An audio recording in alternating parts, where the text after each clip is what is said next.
Today we are going to be looking at how we can multiply radicals. So we're going to be first looking at, we're foiling. So we're going to do like we've done before in the past. 2 times 1 is 2.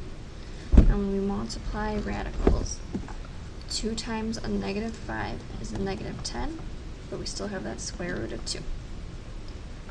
We do 4 square roots of 2 times 1. So 4 times 1 is 4, that's square root of 2.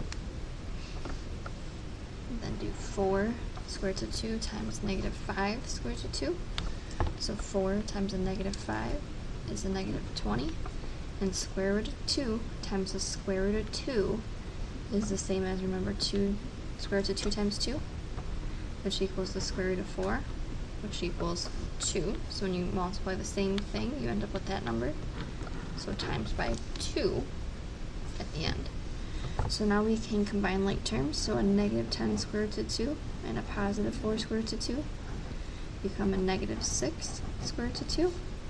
Negative 20 times 2 is a negative 40. 2 minus 40. We're left with a negative 6 square root of 2 minus 38. And that's our final answer. So let's look at another example. Remember, when we have a power of 2, that tells us we are multiplying the same thing, the same binomial, twice. So 3 minus the square root of 3 times 3 minus the square root of 3. So if we set that up in FOIL again, 3 times 3 is 9. 3 times a negative square root of 3. So that's 3 times that negative 1, which is a negative 3 square root of 3. Negative 3 times 3, or sorry, negative square root of 3 times 3. Negative 1 times 3, which is a negative 3 square root of 3 tagged on. Negative, so negative times a negative is a positive. Same thing, square root of 3 times the square root of 3 is really square root of 3 times 3, which equals the square root of 9, which is just 3. So square root of 3 times the square root of 3 is this, equals square root of 9, which equals 3. So we're adding 3.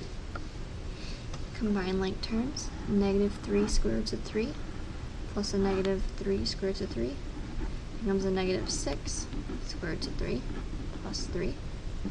Combine our last like terms, 9 plus 3, so negative 6 square root of 3 plus 12. We FOILed that out. Let's look at multiplying, but when we get conjugates. Conjugates, where you have the exact same binomials, but one's positive and one's negative. So let's take a look and see what happens. So let's start FOILing. 2 times 2 is 4. 2 times a negative square root of 5, so 2 times that negative 1 is a negative 2 times by the square root of 5. Square root of 5 times 2, so 1 times 2 is 2 with that square root of 5.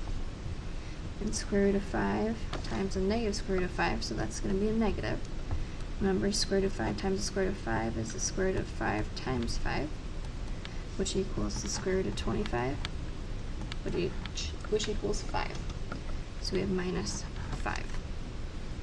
With conjugates, what happens is our like terms in the middle, or like radicals, those cancel each other out, become 0. So now we're left with 4 minus 5, which leaves us with an answer of negative 1.